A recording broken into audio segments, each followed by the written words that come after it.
Welcome to Mr. Horror's Tinder Tales. Today, we have 3 bone-chilling stories that will make you think twice before swiping right. These stories take place in the world of online dating, where danger can lurk behind every profile picture. So, grab a blanket and turn off the lights as we delve into the dark side of Tinder. Hannah had been single for what felt like an eternity. She was tired of the endless swiping and dead-end conversations on dating apps, but something about Tinder had always intrigued her. So, she decided to give it one more chance. That's when she matched with Jake. He was handsome, charming, and seemed genuinely interested in getting to know her.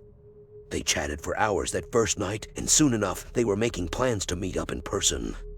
Hannah was a bit nervous about the whole thing, but Jake was insistent that he was a nice guy and that she had nothing to worry about. They agreed to meet up at a local bar, and Hannah spent the entire day getting ready, eager to make a good impression. As she walked into the bar that night, Hannah's nerves began to fade away. Jake was even more attractive in person, and he greeted her with a warm smile and a hug. They spent the next few hours chatting and laughing over drinks, and before she knew it, it was last call. As they said their goodbyes outside the bar, Jake leaned in for a kiss. It was electric, and Hannah felt like she was on cloud 9. She agreed to a second date before heading home, giddy with excitement. But as she settled into bed that night, something felt off. She couldn't quite put her finger on it, but she felt like she was being watched. She shook it off as nerves and fell asleep, but the feeling would only grow stronger in the days to come. Hannah and Jake's second date was just as perfect as the first. They went for a hike in the nearby woods, and Jake surprised her with a picnic lunch he had packed himself. It felt like they had known each other for years, and Hannah was quickly falling for him. But as the sun began to set and they made their way back to the car, Hannah couldn't shake the feeling that someone was following them. She turned around, but there was no one there. Jake noticed her unease and put his arm around her, reassuring her that everything was okay. The feeling persisted, though, and Hannah couldn't shake it for the rest of the night. When she got home, she tried to brush it off as paranoia and went to bed, but she couldn't shake the feeling that she was being watched. Over the next few weeks, Jake became increasingly possessive. He wanted to see her all the time, and he would get upset if she made plans with anyone else. At first, Hannah thought it was just a sign that he really liked her, but the feeling of being watched only grew stronger. One night, as she was getting ready for bed, Hannah noticed something strange on her phone. There was a message from Jake, but it wasn't anything he had sent her. It was a screenshot of a private conversation she had been having with a friend, and the message was from someone she didn't recognize. It simply said, "I'm watching you." Hannah was terrified. She didn't know who this person was or how they had gotten access to her private messages. She tried to call Jake, but he didn't answer. She sent him a frantic message, begging him to call her back, but there was no response. As she lay in bed that night, Hannah felt like she was being suffocated. She couldn't escape the feeling of being watched, and the thought of someone having access to her private conversations was enough to make her want to crawl out of her own skin. She didn't know what to do, but she knew she couldn't just sit and wait for something to happen. The next morning, Hannah went to the police. She showed them the message and the screenshot, and they took her statement.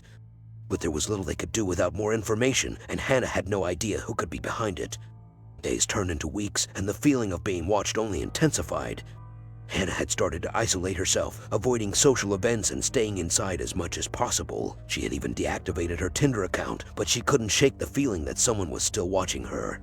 One night, as she was walking home from the grocery store, Hannah heard footsteps behind her. She turned around, but there was no one there. The footsteps continued, though, and Hannah began to run. She didn't stop until she reached her apartment, and even then she didn't feel safe. It wasn't until weeks later that Hannah received a message from Jake. He apologized for his behavior and explained that he had been struggling with mental health issues. He had been the one watching her, he said, but only because he was afraid she would leave him if he wasn't always there. Hannah was torn between relief and anger. She had felt like she was losing her mind, and now she had an explanation for everything. But at the same time, she couldn't believe that someone she had trusted could do something like that. In the end, Hannah decided to cut ties with Jake. She couldn't forgive him for what he had done, and she knew she needed to move on with her life. But the experience had left its mark on her, and she knew she would never feel completely safe again.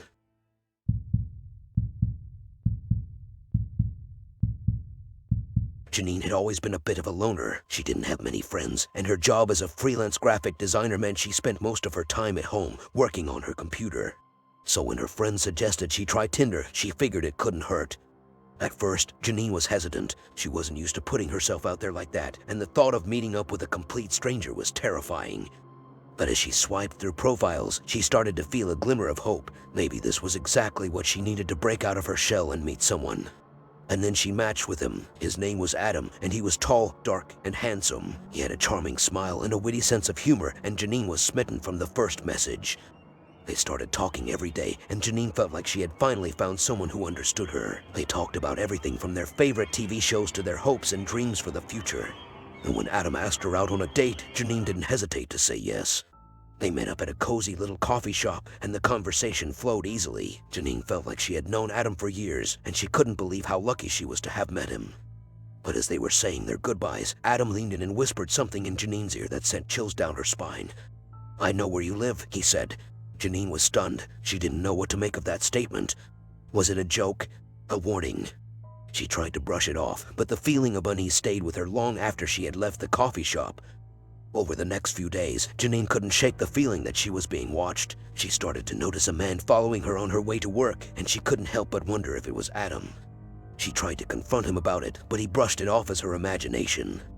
But Janine knew something was wrong, and when she came home one day to find her front door open and her belongings strewn about the apartment, she knew she was in serious danger. Janine's heart raced as she surveyed the scene before her. Her once neat apartment was now a mess, with drawers pulled out and clothes scattered across the floor. She searched frantically for any sign of Adam, but he was nowhere to be found.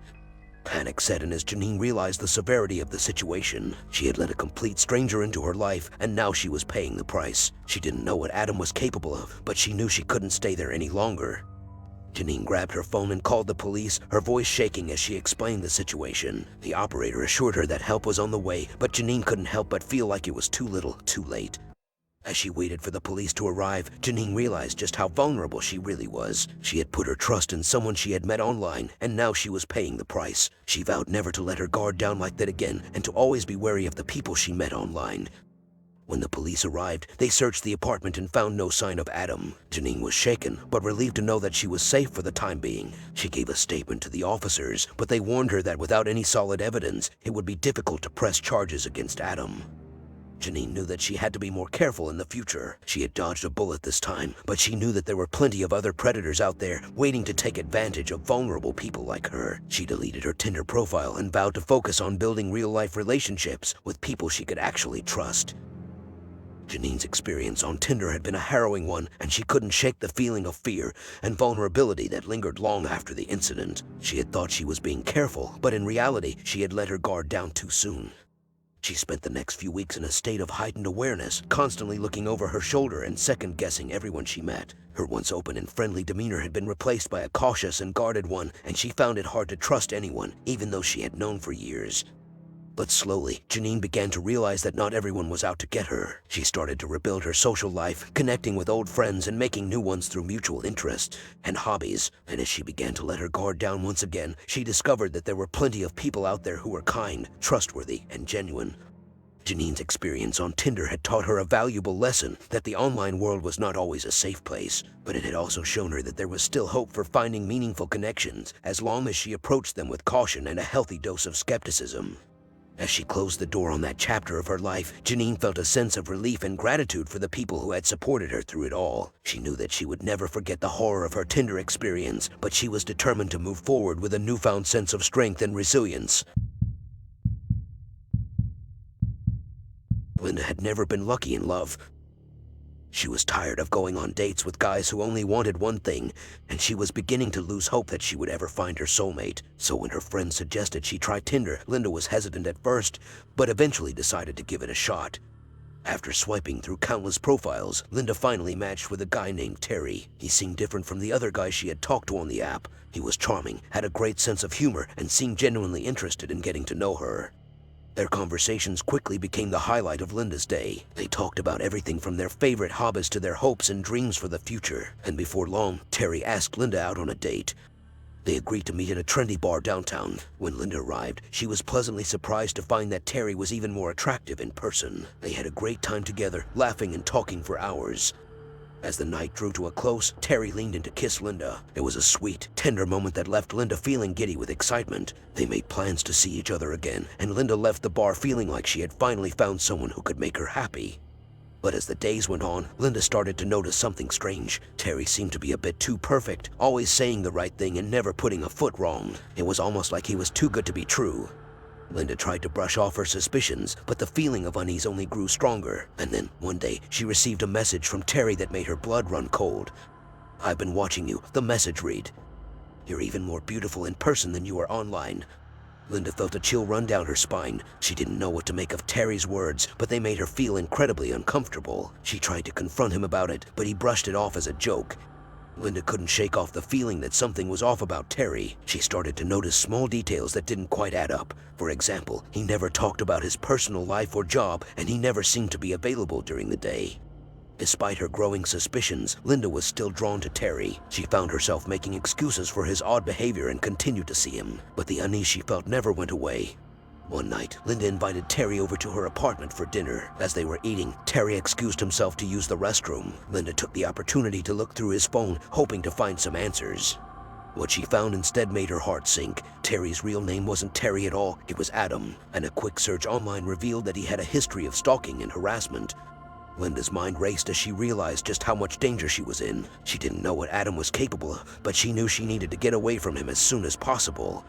She waited for him to come back from the bathroom, her heart pounding in her chest. When he returned, she calmly confronted him about his true identity. Adam's expression turned cold as he realized he had been caught. Without a word, he grabbed his coat and stormed out of the apartment. Linda watched him go, grateful to be rid of him but also scared of what he might do next. As she looked around her apartment, she realized that Adam had ransacked the place in his search for information about her. Linda felt violated and vulnerable, but also grateful that she had found out the truth before it was too late. She knew she would never forget the lessons she had learned about the dangers of online dating. Linda took a deep breath and tried to compose herself. She knew she needed to take action to protect herself. She immediately blocked Adam's number and social media profiles and changed all of her passwords. She also called the police to report Adam's behavior, hoping they could help keep her safe. Over the next few days, Linda struggled to come to terms with what had happened. She felt violated and betrayed, but she also felt foolish for not seeing the warning signs earlier. As she talked to her friends and family about what had happened, Linda realized that she wasn't alone. Many of them had experienced similar situations, and she realized just how common it was for people to be taken advantage of online. Determined to turn her negative experience into something positive, Linda decided to become an advocate for online safety. She started giving talks and writing articles about the dangers of online dating, sharing her own story and encouraging others to be more cautious. Through her advocacy work, Linda found a sense of purpose and fulfillment that she had never experienced before. She knew that she couldn't undo the past, but she could use her experience to help others avoid making the same mistakes. And while Linda still hoped to find love someday, she knew that she would never again let her guard down like she had with Adam. She had learned the hard way that trust should be earned, not given freely. And that concludes our 3 stories of Tinder gone wrong. While online dating can be a convenient and exciting way to meet new people, it's important to always be cautious and mindful of potential dangers. So before you swipe right, make sure to take the necessary precautions to protect yourself. Always meet in public places, let someone know where you're going, and trust your instincts. And if something feels off, don't hesitate to end the conversation or even report the person to the dating app support team. We hope these stories have served as a reminder of the potential risks of online dating and that they have encouraged you to be more vigilant and careful when using dating apps. If you have any stories or experiences of your own, feel free to share them in the comments below. Don't forget to like and subscribe for more content like this. Thanks for watching.